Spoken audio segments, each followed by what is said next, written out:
Welcome to the Natural History Cupboard. Come on in.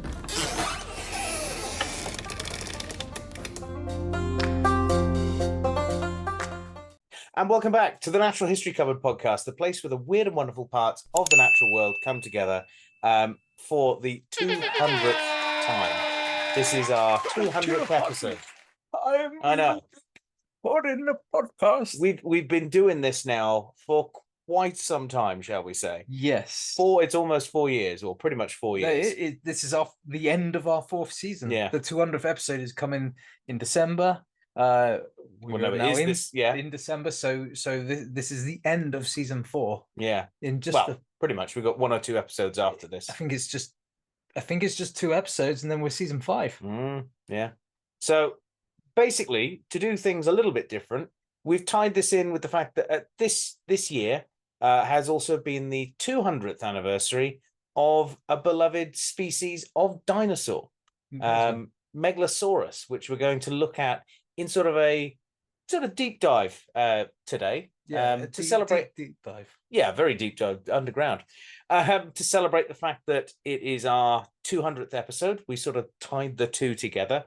Whereas other people were talking about Megalosaurus earlier in the year, we decided to tie it into this episode. Hold off to tie it into our, 200 years for 200 episodes. Exactly. And along that kind of line of thinking, 200 years for 200 episodes, I do have a celebratory prop to give to you, to share with you, so to speak.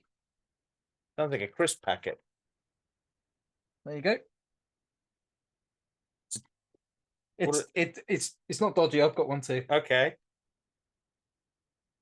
For 12. It is a 12. The company that makes this chocolate bar turned 200 years this year.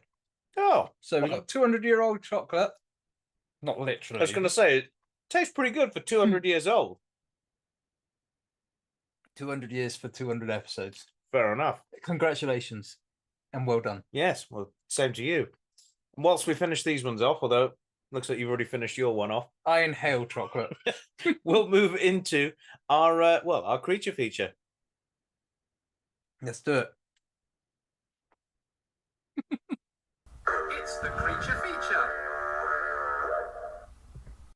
Right, well, after finishing off that chocolate there, I think you should bring more next time. More chocolate facts. More and bigger. Yeah. We have already covered chocolate as the creature feature. It's true, but we didn't have any chocolate with it. We should have done. Yeah. We'll revisit that creature feature.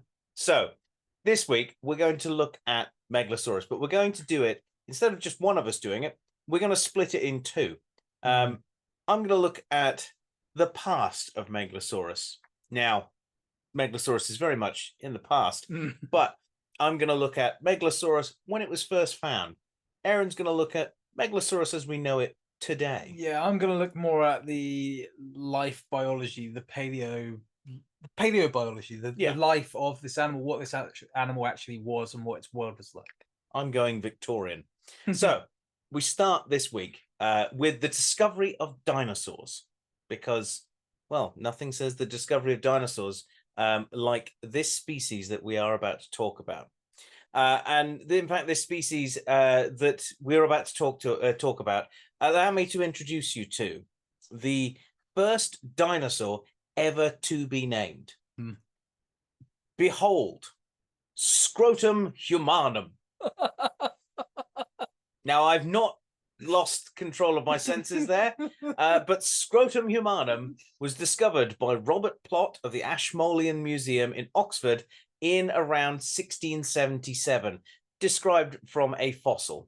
You might think, what on earth are you going on about, Gareth? Well, believe it or not, Scrotum humanum, as the name will probably, I'll leave you to giggle there, was the end section of a very large femur.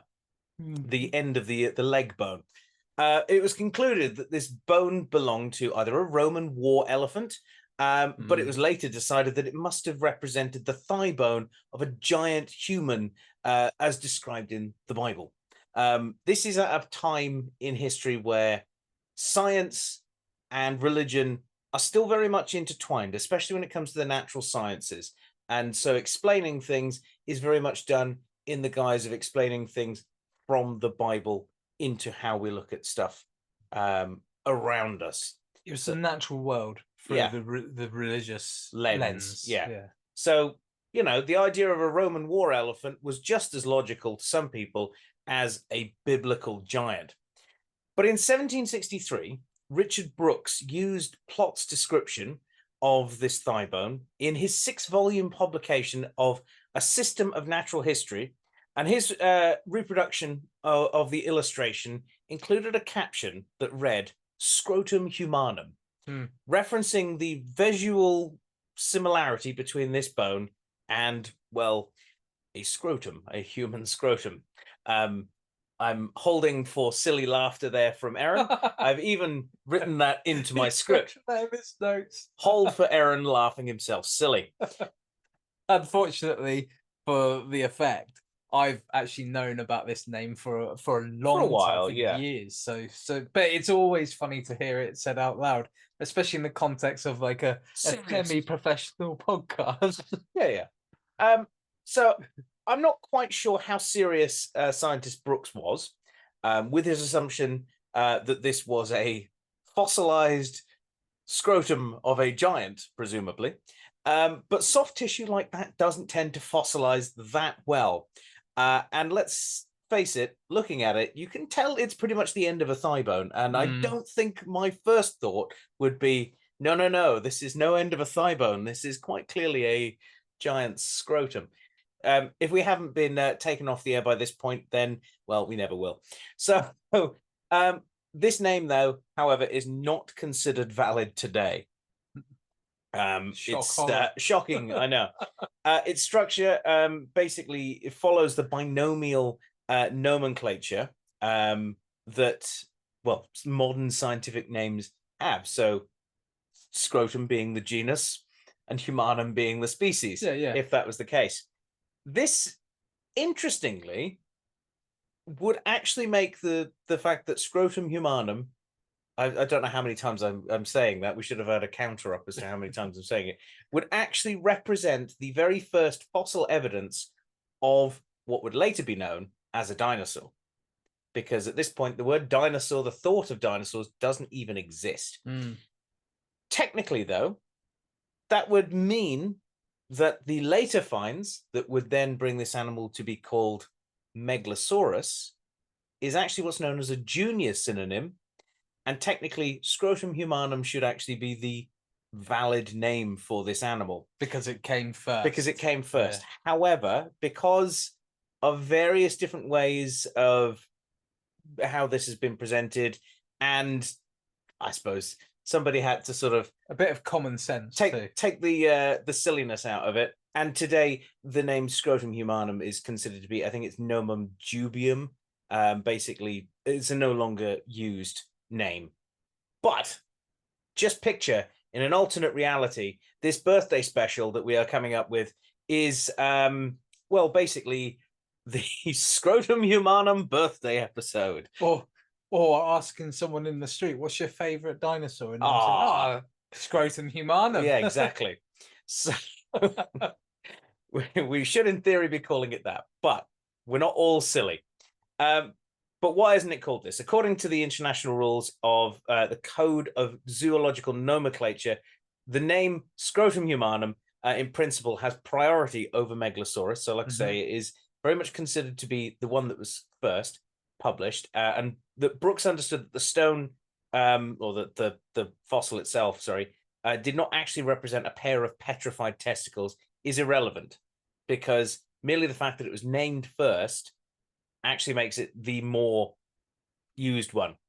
But it was removed from competition for priority because it's stated in the ICZN that the name has never been considered valid after 1899, and it's considered nomum oblitium, which is basically invalid or a forgotten name. So because the name, it was basically never really used, and Megalosaurus became the preferred name, that's what became prevalent. And as you pointed out when we were talking about this earlier, even Tyrannosaurus is not the original name of Tyrannosaurus.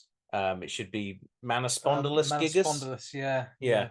So in an alternate reality, that would be how things are going. But back here on Universe 616, I thought I'd throw that one in there for you. Nice one.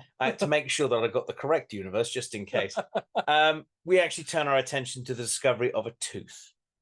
In 1699, Edward Lloyd described what he would believe to be a fish tooth that he called Plectionites. Later, he believed it actually to be part of a belemnite, but unfortunately, since the tooth is lost, it's hard to 100% confirm it. Right. And actually, a side note as well: the original femur bone that Scrotum humanum, the Megalosaurus bone, it's believed to be a Megalosaurus bone, because of the rather good drawing that we have of it. But the actual fossil itself has long since disappeared. Oh, so I our didn't very know that. original Megalosaurus bits are Did gone. not know Yeah. that. I wonder if someone's got it somewhere and doesn't realize what it actually They don't is. realize they have Scrotum humanum Yeah, sat yeah. there. Or they do realize, And they're going, nope, not sharing this with anyone. no. So also this Megalosaurus tooth is gone as well. And this was potentially some of the very first material of Megalosaurus. So after this, in the early 1790s, a partial lower jaw was discovered about 12 meters underground in a Stonesfield slate mine. Now, I actually have, I've gone and stolen this from a museum. No, this is a replica of the original one that was found. This is the very first bit of Megalosaurus that was found. An absolutely stunning jaw with teeth erupting out of it and a nice big tooth right in the center of it as well. So this is the lower right-hand side of, well, most of a Megalosaurus jaw. And you can see it's not as massive as, say, a T-Rex, but it's still an impressive, fossil. Yeah, yeah. So this is, like I said, it's a replica, but it's an exact replica of the one from this quarry, which was then later acquired in October of 1797 by Christopher Pegg for 10 shillings and sixpence. And he added it, I don't know what that equivalent it would be today, No, actually, I but I imagine he, well, probably got it for an absolute bargain. And added it to the collection of the Anatomy School of Christchurch, Oxford.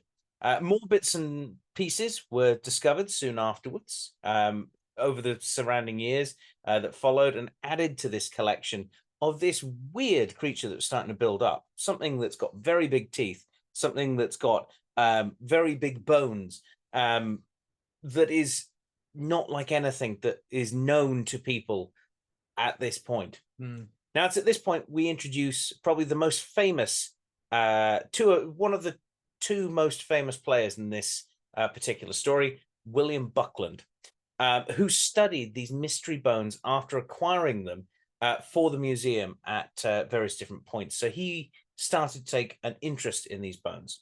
But I would say there's three major players in this, all of which we have mentioned before. So Buckland basically did not know what the animal bones belonged to. And I think most people would really struggle to figure out what on earth this thing was if you didn't have any concept of what a dinosaur was. Yeah, imagine that situation. I mean, your only real go-to would be something like dragons. Yeah. Realistically. And that's why I think a lot of legends of dragons have come from bones that have been found in the past and interpreted that way. So he puzzled this out for a long while. And in around 1818, after the Napoleonic Wars, he was actually able to have the French comparative anatomist Georges Cuvier visit in Oxford, which I believe we've talked about Cuvier when it came to our mosasaur episode, because at the same time as Buckland was working on the mystery of these bones, Cuvier was working on the mystery of the monster of Maastricht that he was uncovering there.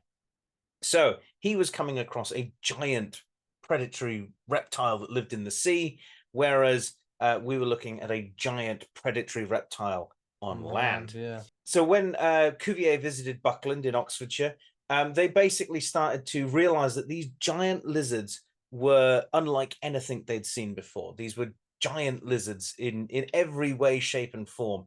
And his friend William Conybeare, who in 1821 referred to this animal as huge lizards. Does that sound familiar as to where we might get the name from? A huge lizard. They started to form an idea of what this animal was. But Buckland wanted to really make sure that he was completely right with what he was putting forward. And he held off an awful lot to be 100% sure on his findings before presenting any papers. But before he published, he was urged by a very impatient Cuvier. He continued to work on the subject because in various different papers they actually published together. He started to put the idea out of Megalosaurus. He continued to work on the subject during 1823, and in fact, he let his wife Mary Morland provide drawings of the bones, which became the very first lithographs of Megalosaurus. So she basically, dinosaur. Basically, since Scrotum humanum, we then started to get these ones, and those are the drawings that you'll probably still see to this day of the original bones. Now, finally, on the 20th of February, 1824, during the same meeting, the Geological Society of London, which Conybeare described a complete specimen of Plesiosaurus, Buckland formally announced Megalosaurus, meaning great lizard. Basically, it's a very easy one to pick, but if you're going to have a first dinosaur, a great lizard is certainly one to go with. But what on earth did this animal look like? Well, keeping in mind that at this point, there's very few bits of it floating around. We have no concept of what a dinosaur was, as I pointed out. Based on what they knew at the time and what was known about the natural world at this point, Buckland considered Megalosaurus to basically be an amphibious quadrupedal reptile, which, I mean, that pretty much sums up crocodiles, realistically. In a lot of ways, and generally in his mind, Megalosaurus resembled a giant lizard. But Buckland already understood that from the shape of the thigh bones that were being found, there had been some more thigh bones found at this point. The way that they positioned, the legs were not so much sprawled out at the side like a traditional lizard posture, but they were held underneath the body, more mammalian, or what we would consider today to be how dinosaurs are separated from lizards and other reptiles because of their upright, supported stance. But keep in mind, dinosaurs didn't exist at this point in scientific literature. So his original description in 1824, Buckland repeated Cuvier's size estimates of the megalosaur, and he said it would have been 40 foot long, with the weight, I love this as how precise a weight this is, with the weight of a 7 foot tall elephant. I'm not quite sure how much a 7 foot tall elephant weighs, but it is always in my head as, you know, one of those weird, obscure ways of measuring an amount, like hogsheads or chains, rather than a direct actual measurement. Just give me an actual weight, not well, that 7 foot tall elephant looks really heavy. We'll go with that. So, not the 6 foot tall elephant, though. No. So, enter Sir Richard Owen, one of the next famous people in this. So, we've had Buckland, we've had Cuvier, we've had Conybeare. Now we're on to Sir Richard Owen. It's a who's who of early paleontologists. The noted scientist who at this point was gathering information coming to him from all over the country and all over the world.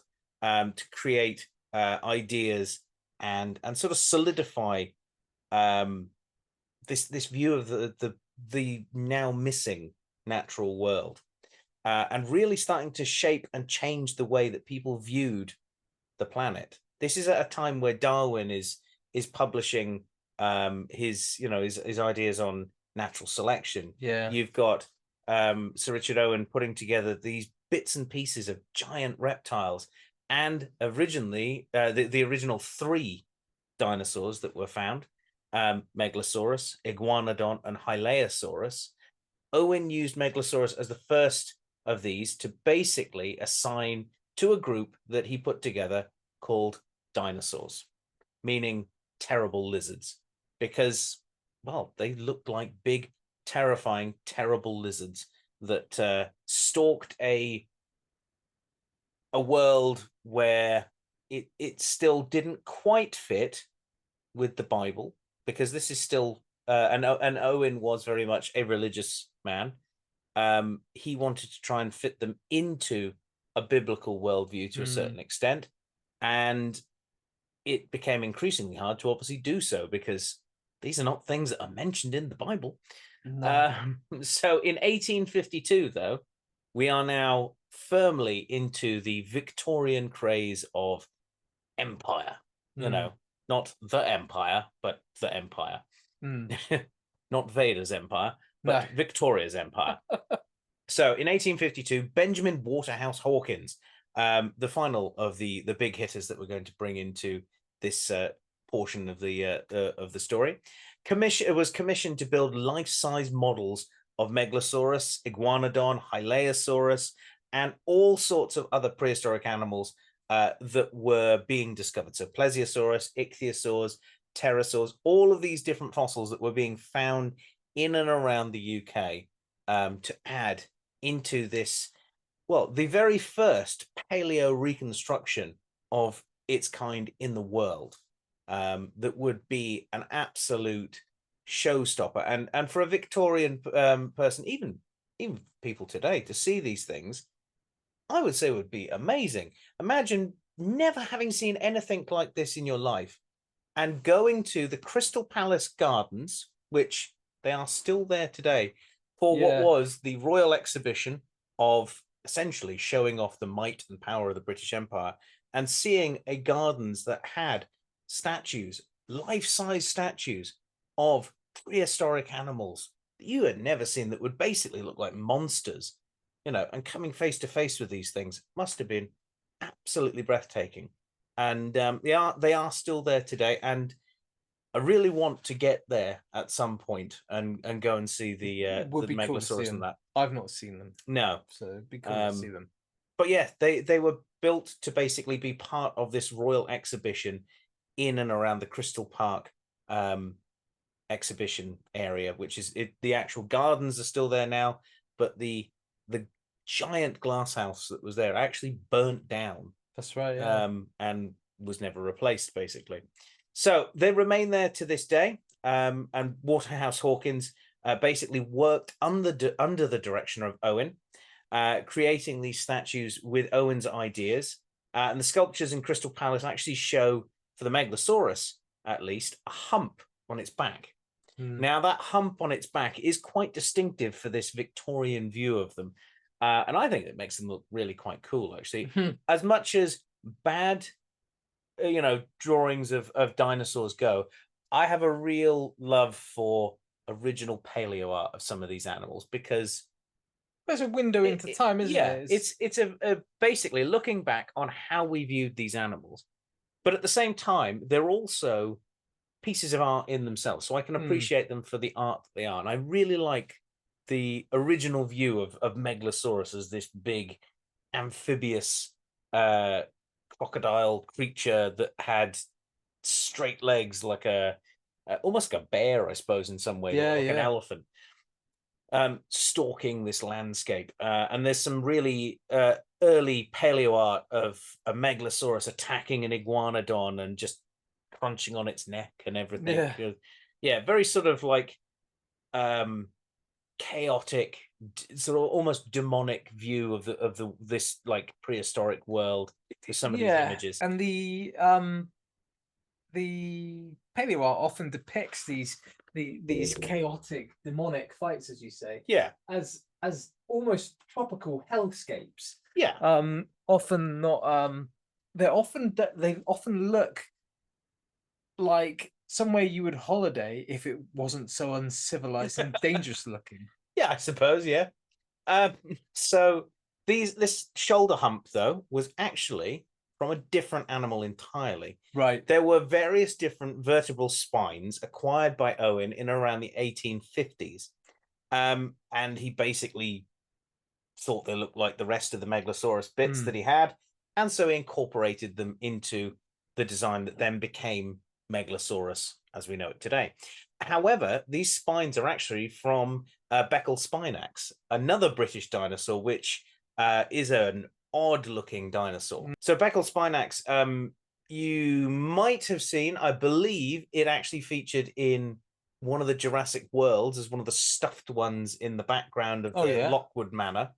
But it's an odd-looking dinosaur with this weird sort of like normal back and then just a little up bit, almost like a Spinosaurus, but you've trimmed most of the sail off in some ways. But this model basically became the view that the Victorians had of this creature, and the models at the exhibition created a great deal of excitement in these long gone giants, basically. Now, obviously, these giants, these monsters, these huge creatures, well, we continued to go a little bit more and dig a little bit more, and now our view has very much changed. So it's at this point I hand over the talking jaw to Aaron to basically tell us about Megalosaurus, the modern day animal, because as much as the Victorian view of Megalosaurus is a nice one, its actual accurate view is even better. So Aaron, tell us everything. Now that I've got the scepter of Megalosaurus in the form of its jaw, it's my turn to take over, and I'll be, as I say, talking about its life history a little bit, its paleobiology.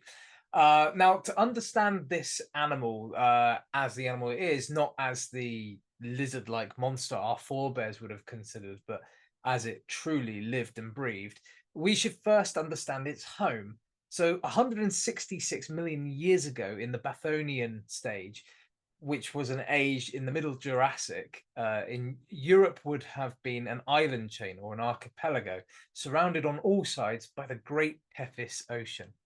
Much of what we think of as Europe today would have been underwater, but France, Scotland, and Spain were certainly well represented above the water surface, as were a few others. So if you want to walk in Megalosaurus's footsteps, these are perhaps the best places to go and do so.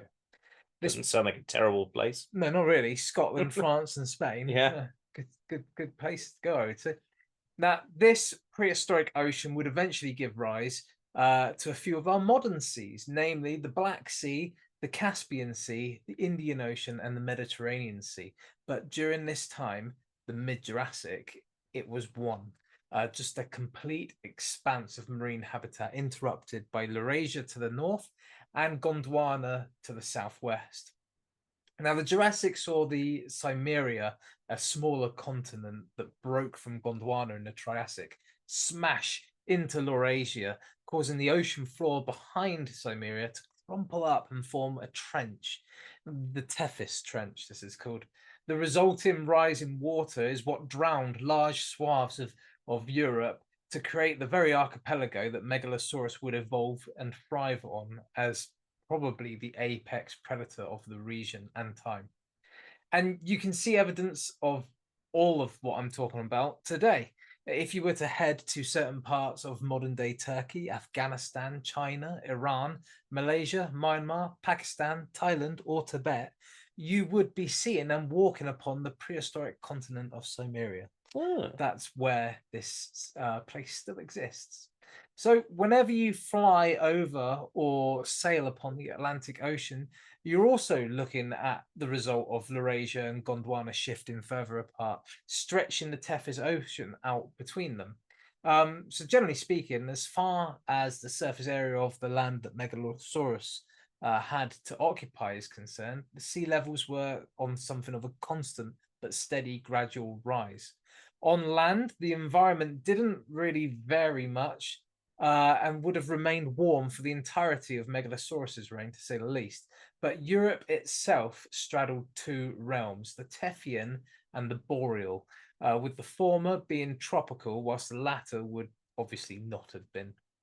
You can also see evidence of this in the ground that you walk on. The amount and spread of peat and coal in the modern region is evidence of the climate in the prehistoric region, with both serving as proof of a moist locale. It's likely that the weather systems in play featured a humid atmosphere and a fair amount of rain, which, if you're living anywhere near Britain right now, would make you think that things haven't really changed much. In fact, some areas of Britain might even think like they're in the middle of the they might be in the middle of the Tethys right now. Yeah. Now, which dates the recording of this episode a little bit, but the land. It's Britain, it's always raining. Yeah. The land would have had a nice variety of plant life too. Ferns were slowly losing their spot as the dominant plant, but sequoia trees have just appeared at this time, and they're on the rise. Also, cycads, ginkgos, and conifers would have been plentiful across the archipelago. But an animal cannot become an apex predator, of course, in any landscape without having neighbors. And whilst ankylosaurs, stegosaurs, and therizinosaurs were represented, the region generally favoured smaller species. This is, in fact, where you'd find Compsognathus and eventually Archaeopteryx, both Jurassic European species. The heterodontosaurid echinodon lived one of my here favourites. too. It's a cool animal, isn't it? Hedgehog tooth. Now, they lived here too, as did sauropods like Cardiodon and Cetiosaurus. The latter is actually the best known sauropod dinosaur to be found in the British Isles. It may also have served as potential Megalosaurus prey. On an opposite side of that same predator-prey coin, and I was hoping that you'd bring up the paleo art of this particular fight happening.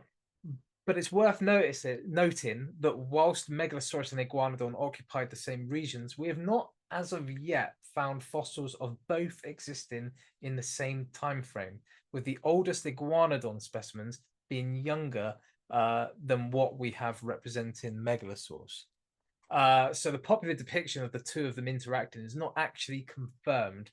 It's not a confirmed paleo relationship.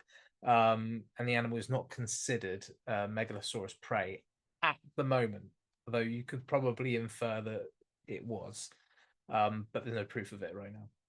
I think it's also fair to say that you can't be the apex predator in your range without a fair bit of competition to kind of mark yourself against. But in this particular time and space, who in the European archipelago could go one-on-one with the Great One, as The Rock would say? Can you smell what Megalosaurus is cooking? Yeah, I thought Great One was a good moniker for the Great Lizard. Well, Megalosaurus would be protecting its territory and its kills from predators such as Cruxichirus and Proceratosaurus.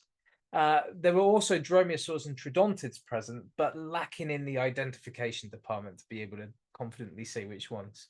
So it's a pretty well-populated world that Megalosaurus is thriving in through the mid-Jurassic. And I've not even mentioned non-dinosaur taxa here. The creatures soar in the skies and dive in the depths, I've not said anything about. And I've even neglected the avian dinosaur species from this run-through too. So you can tell this was an incredibly biodiverse realm in time and space. But what makes the Megalosaurus so special? Why was it able to carve out a position at the head of the table? Well, as Gareth has already remarked, we don't have a complete skeletal specimen to work with. What we do have, though, and we've been passing the piece around, is enough evidence of the species and enough knowledge of what dinosaurs are to infer an appearance of the Great One. It seems to have owned the typical body plan of a large theropod, and the most recent estimations of size and weight have the Great One coming in at somewhere between 6 meters, that's 20 foot, for our friends across the pond, and 700 kilograms. That's a decent weight. 1,500 pounds for you guys in America. So yeah, a decent weight. It's a beefy animal. As a typical theropod, it would have been bipedal, with as opposed to quadrupedal, like we saw in Gareth's kind of outdated depiction of it, with its 2 rear limbs, again straight down, just as Gareth said, being thickly muscled to support the horizontal position of the body, itself being counterbalanced by a long muscular tail. The feet would have had 3 toes in contact with the ground to bear the animal's weight, and we believe the species had 3 fingers on each hand with somewhat short but strong arms nonetheless. Only partial fragments of the skull have ever been discovered, such as this one, though these have been enough to infer a potentially large head with a short snout, though the exact shape of the snout remains a mystery at the moment. The jaws are robust, and you can feel that holding this thing. You might even be able to see it as I hold it up against the white wall, how thick that is. It is a robust bit of kit, this, and the teeth were large, and they were serrated too, which there's even some serrations on that replica. I don't know if you noticed, but when you passed it over to me initially during your part of this, I was feeling for it, and yeah, you can feel the serrations on it. Pretty good replica, that one. It is actually, yeah. But I mean, this represents a scary animal. In life, it's likely you'd be stood facing a medium-sized but incredibly powerfully built theropod with a large head featuring an almost crest-like display of bumps above its eyes and a pair of impressively solid, muscular jaws brimming with sharp, meat-slashing teeth. I really cannot overstate, sorry, just how terrifying this animal would have been to see in life. Fossilized trackways and the leg to body length ratio both suggest that it was actually also a relatively fast runner too. So you or anything else in its path during the mid-Jurassic would really need to have like their wits about them at all times. And what a ferocious predator it would have been, and well deserving of the title its Latin name gives to it, the Great Lizard, or as I prefer, the Great One. I think that's that's a good name to give it. Is the Great One. It's certainly the original one. It is, yeah. What a fantastic animal. They're really quite cool, and I've seen the bits that are on display in the Oxford Museum, and yeah, there is very little. There's a bit of the snout, and there's that original jaw piece, and the leg and the hip, and a few disarticulated bits of bones. But yeah, surprisingly few bits. But if you think about where they're living in sort of a island chain of tropical islands, generally things that unless they're in the water, they don't tend to preserve as well. So they'd probably rot down quite quickly on an island. Yeah. You could imagine that these guys would probably have been scavenged by other megalosaurs, I'd imagine. Yeah. And I also wonder if, because it's an archipelago, depending on how close some of these islands are, whether they would be trying to cross them. Like you get walking with dinosaurs. Yeah, and I'd say you're Streptospondylus in that prehistoric planet. The tyrannosaurs do it, and also in the real world right now, in the Salish Sea, you have cougars swimming between the islands to predate on things, and they can do that because the orcas, unfortunately, are going extinct because the salmon are going extinct. Yeah, but in prehistoric mid-Jurassic, I would not want to get in the waters either. I was gonna say, is there something predating on these as they get through go from island to island? You've got giant pliosaurs. Yeah. You've got giant ichthyosaurs. You've got quite big sharks. Yeah. I don't think you'd pay me to get in the water. Yeah. To swim from island to island. I don't even think I'd want to get into a small boat because I think you'd be easy prey for an awful lot of things. Yeah, it doesn't sound like the best place to go on holiday. No. But Megalosaurus, a really cool animal to have as our 200th species, I think. It is certainly an animal that it starts, the craze of dinosaurs, and that craze will never go away as far as I'm concerned. So yeah, right. Well, I shall hand you back the jaw of destiny.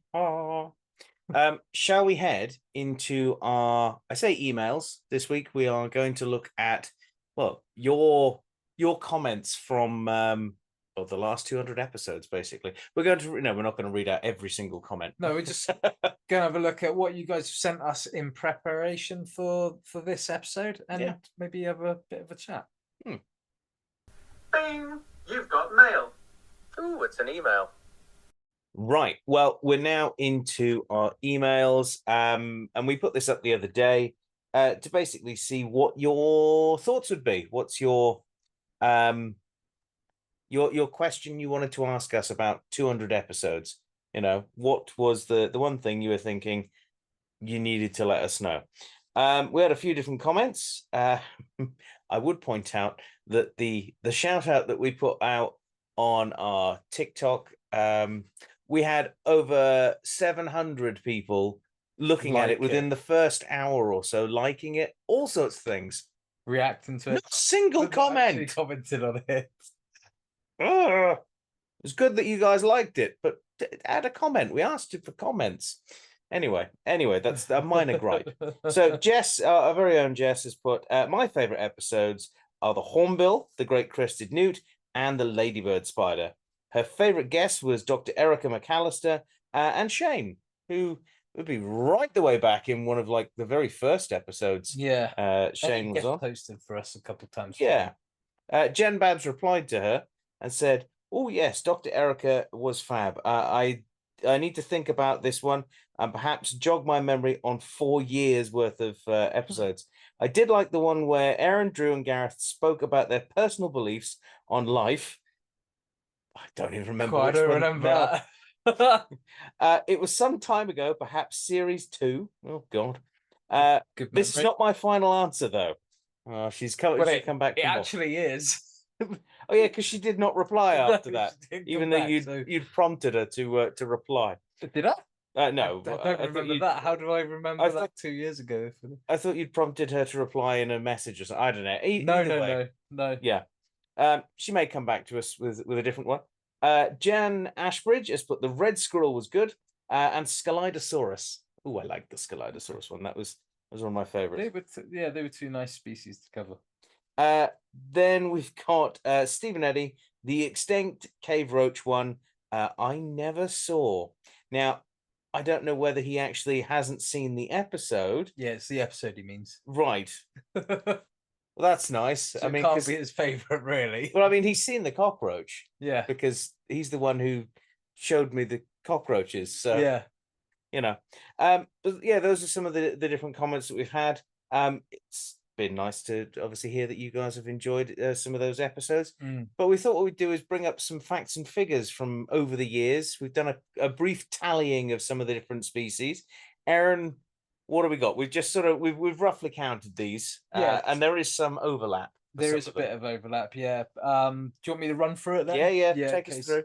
So firstly, we broke it down by kind of taxa. So a quick run through of those. We've covered in our time 15 fish. Now, caveat that includes sharks, rays, elasmobranchs, basically extinct and extant.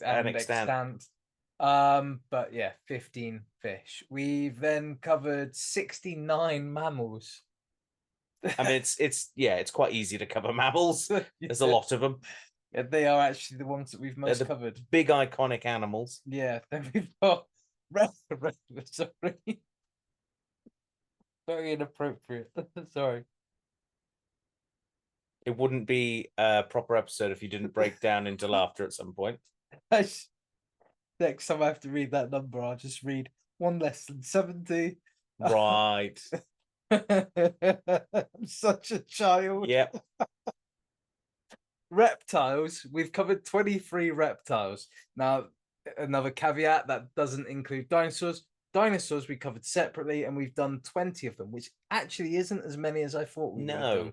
But we've covered most of the big hitters, I'd say. Yes, I think so. Also, caveat to dinosaurs, that didn't include birds. Birds, we covered 26 of those, which I think that would have been my around. I would have guessed somewhere around there. Yeah. Amphibians, we're not doing great on the amphibians. Note to Gareth and Aaron next year, do more amphibians. As we only did 3 in 4 years. We've only done 3 amphibians. And that is primarily because of the three people who've done this podcast over the years. It's you and Drew who are most interested in amphibians, and Drew's gone. So it's only up to you now. I mean, although one of those amphibians I covered. Yes, you did. Yeah. So I do like to point out that I've already got it locked in certainly in our sort of programming for what we're going to do for next year. There is definitely at least one amphibian, and it will be in the Halloween episode next year. I'm not going to pretend that I'm going to cover amphibians, just like I'm not going to pretend that I'm going to cover plants. I probably will, but I'm not going to make any promises. But it looks like you could do with covering some more amphibians, and I'm taking the reptile number, considering actually pterosaurs and marine reptiles were included in that. I'm going to take that as my personal note to cover more marine reptiles and more pterosaurs. So the next one that we have covered is, of course, invertebrates, of which we've done 20. I think a lot of those are probably down to me. They are, but that did include everything that was non-backbone. Not just insects. There's you've done. I've done. You've done the spiders now. 3. I've done 3 spiders, I think. And also we've got jellyfish as well as octopuses are in there as well. I've done jellyfish. I've done an octopus. Yeah, you did the blue ring octopus. Yeah, cool. And then I did mention this before. Plants. We've done 10 species of plant. Yeah, which kind of makes sense. I think I didn't realize we've done quite so many invertebrates. Well, if you compare it to the actual numbers of animals on the planet, it's actually a really tiny amount of that we've covered. Yeah. Comparatively, there are more invertebrates than pretty much everything else. What stands out before we move on to the next categorization? What stands out to you most about the way the taxa have broken down? Well, we've definitely got a bias for mammals. Because they're obvious big things. We've covered probably, like I say, some of the big heavy hitter dinosaurs, the obvious ones that people are aware of. But we could certainly do more. Birds, we've always gone heavy into those because both myself, Drew, and even yourself as well, with quite a few different species of birds, and there are some fascinating ones. I know that there are some birds on my list. Amphibians just seem to have just fallen by the wayside. They have. They have, yeah. Which is sad, and I will amend that. So the next way we categorized these was by continent, basically generalized continent. Some of them definitely overlap because they appear in more than one continent. Yeah. And some of them didn't get categorized because they're found all over the place. Yeah, and we haven't covered the oceans with this. I sort of lumped ones in that are more iconic with certain areas. Right, okay, fair enough. Also, I think we lumped Antarctica in with Oceania. Well, there's only one species that's purely Antarctic, and that's the snowy sheathbill. That's the only one. That's the only one of all of these that is a purely Antarctic species that we've covered. And the Arctic is in with North America, but we've not done and Eurasia. And the only ones Arctic fox, isn't it? Arctic fox, caribou, yeah, which you could argue is North America or Eurasia, and the narwhal. Yeah. All 3 of them are my creatures, though. So I'm representing the Arctic at the moment, the Arctic Circle. Anyway, to break them down, we'll start with Europe. Oh, and the walrus. Oh yeah, the walrus, which was your one. Yeah. So Europe, as I say, is the first one, and actually that's the one that we've done the most of. So we've got 43 species from Europe, which I guess makes sense because we've covered a lot of British native. So yeah. Asia is up next. We did 17 again. 17, yeah. So 43 from Europe, 17 from Asia, 24 from Oceania. So that included Australia, New Zealand, and a bit of Papua New Guinea, Indonesia. Yeah. And any sort of surrounding smaller islands. But yeah. 17 from Africa, which actually is the same as what we got from Asia. Oh, I was surprised at that. Yeah, well, what I noticed when you were counting them to me, and I was tallying them up, Africa was incredibly slow to get to 17, Yeah. whereas Asia was pretty steady and constant all the way through. South America 18, which surprises me a little We've bit. done a lot of South American stuff of late, but some of the earlier stuff wasn't South American. I don't think this is going to come as a surprise. In second place, North America with 30. Yeah. What stands out to me is we've actually done more Oceania species than I initially thought. Guilty. Asia is I thought we'd done more based on my biases alone. Africa, I'm surprised how slowly that one crept up with Drew. We've had on staff this year. We've had Painted Dog. We've had oh sorry, was that? Yeah, that was this year. Painted Dog, Chimp, and Mamba. Yep. Are all African species. But in the past we've had rhino, hippo. We've not done African elephant. No, we haven't. We've done Gaboon viper in the past. Gaboon viper, yeah. So yeah, there are a few African animals, lion, obviously as well. We haven't covered leopard. Like we haven't. That one's down on your ones for this year to complete the big cats. And we've not even done cheetah either. No. It's another one. I think that one is on my list as well. South America surprised me with 18. I didn't realize we'd done that many from South America. So yeah, that was interesting. The next category is only one entry in this category. It was the standalone, basically. Yeah. Well, I was tempted to include hosts, and I didn't include guest hosts. Would you like would you like the top 10 of them? If you want to read that one out, I'll bring out the other ones that we have. So we have done 15 interviews. All of them have been great fun to carry out. I've really enjoyed meeting all of them. I would be hard pressed to pick a favorite, but if I have to say, is it shockingly going to be Beasts of the Mesozoic interview? That's one of them, but also the one with Professor Andrew Pask. Yes, yeah. And yeah, I think that. And I reckon also you'd have to mention Lindsay Kinsella. Oh yes, yeah. And Paige DePolo as well. It's all of the once you say a favorite, you then go, oh, but that one was good. Oh, but that one's good. So I don't think there is a favorite, but those are the four that stand out in your mind that come to my mind when I think of our interviews. Yeah, that's fair enough. Would you like to know the top 10 episodes? The top 10 episodes generally in ascending order. Okay. So at number 10, coming in at number 10, we have A Precious Pachyderm, which was your Asian elephant episode. Yeah. So behind that is a Jurassic giant. I believe that's Brachiosaurus, or it's the Diplodocus. I can't actually remember which one is which out of those two. Well, it doesn't give you a photo, does it? Next one is A Flying Fisherman, which is the Osprey. After that is A Beast of an Interview, which is the Beast of the Mesozoic interview. That was a good one. Then A Doggy Longlegs, which is your maned wolf episode. Coming in after that is A Pair of Horrible Hands, which is our Dinokairos episode.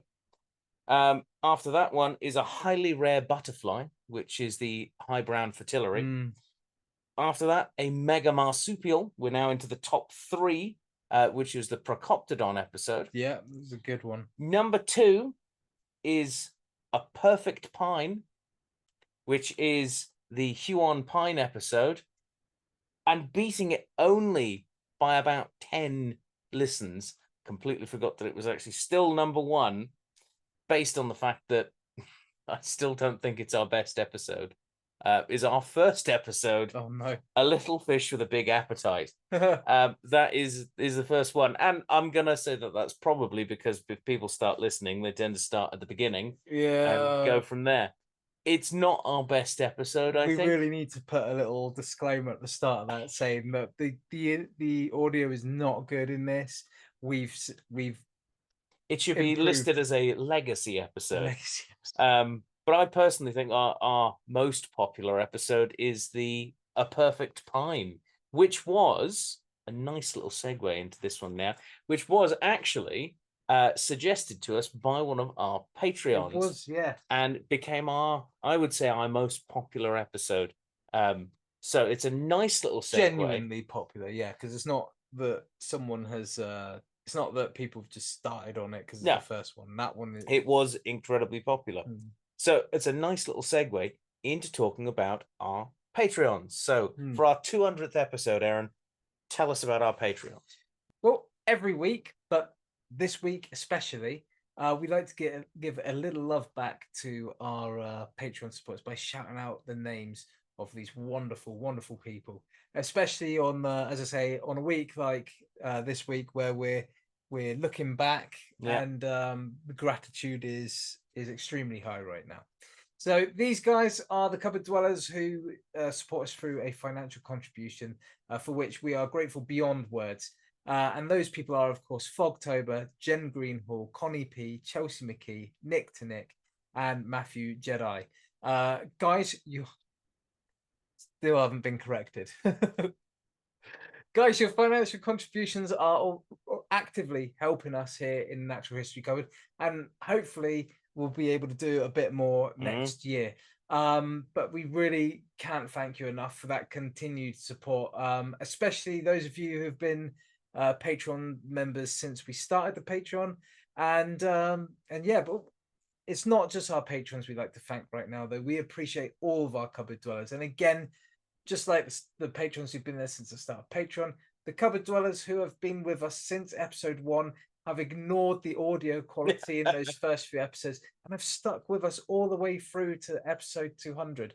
And if you are one of those people who started at episode 1 and are here listening at episode 200, please let yourselves be known. We'd really be interested to hear who's although we're not responsible for any psychological damage that you have suffered from listening to all 200 episodes.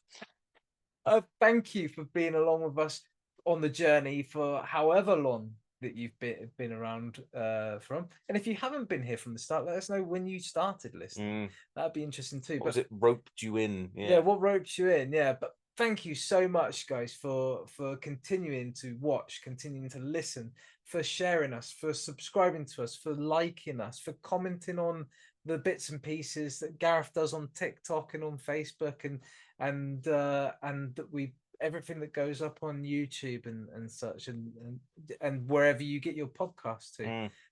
Yeah, but I really can't express how appreciative and grateful we are. But if you feel at episode 200 that we have earned a little extra and you're thinking of pledging to us through our Patreon program, there are 2 ways to do that, and that is the Nature Nerds and the Animal Ambassadors. And you can find more information on these on the Patreon website itself. But with that all said, the only thing left to say is, again, a massive 200 episode sized thank you to all of you. You are fantastic. We love the interactions we get with you. Reading, because I kind of, you do the social media side, I kind of look at the email side of things. I love getting the emails, getting to read them first and knowing that all this is going to be a good one to put in and stuff. And so far, we've never had anyone send us an email hate mail, but a hate mail or something that couldn't be posted up. And we know that we've got listeners or viewers from all walks of life. We've just recently found out that we have a zookeeper from one of the local zoos. I think there's more than a few zookeepers in the audience. I hope so. I think there's a few of them, because part of this is obviously to educate the public and give people who are already who are already kind of educated in it, also give them like something to enjoy. But part of it is also, I think, a love letter to zoos and conservation, because that's where we've come from. But I could keep going on about how grateful we are, but I'll shut up now. But wicked stuff, guys. Let us know when you joined. Let us know if you've been here since episode 1. let us know if you saw our truly abominable attempt at episode 100, which we did in your living room. We did. Which didn't really go very well. It didn't go as well, no. And we learned a lot about how to carry out a live stream properly from that. Which is why we've not touched it again since. Our attempts have been mixed at best.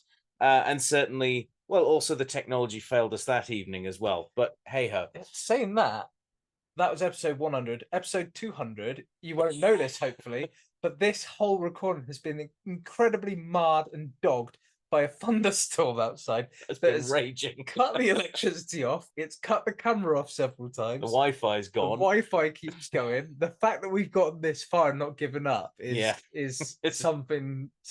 Just determined. But yes, we will keep going through the fire and the flames. We'll keep going. But yeah, I think that pretty much brings us to the end of this week's episode and caps off 200 episodes. What a milestone, yeah. Yeah. So here's to episode 300. Yeah. Yeah. Let's get to that next mark. Hopefully we'll be, I don't know, doing it from a custom built professional studio with a camera crew, not a utility room. I think, you know what, it really works. I like it, and I wouldn't have it any other way. It's very much cupboard like, isn't it? If we were ever to actually get a studio, we'd have to recreate this. Perhaps without the boiler. Yeah, I mean, I've recreated the fridge freezer though. I've recreated it digitally, so we can see it digitally. But yeah, well, thank you for coming along, Aaron. Yeah, thank you, and thank you for the whole journey so far. And long may it rain. And also, whilst in saying that, thank you, Drew, as well, for your part in the journey and for your continued artwork as well. And everyone that is basically connected to this, we get a lot of help from Atta and Paris. Yeah, Paris does the newsletter for our Patreons. Well, and they both look after the kids whilst we allow us to do this. So I'd say from our parents as well, who've basically I would say given words of support from the background. And I know that when my parents have gone driving around in their camper van, they've occasionally had this on in the background, and I'm like, okay. And my mum wears the hoodie. Yeah. With the natural history cupboard logo on it. Yeah. Big thank you to everyone who's been involved and is still involved, and everyone who's come on to the show. And big thank you to you at home for listening, viewing, liking, all of that sort of stuff. And we'll see you next time here in the Natural History Cupboard. Bye. Bye. One does not get to 200 without thunderstorms and lightning. Very, very frightening. Galileo.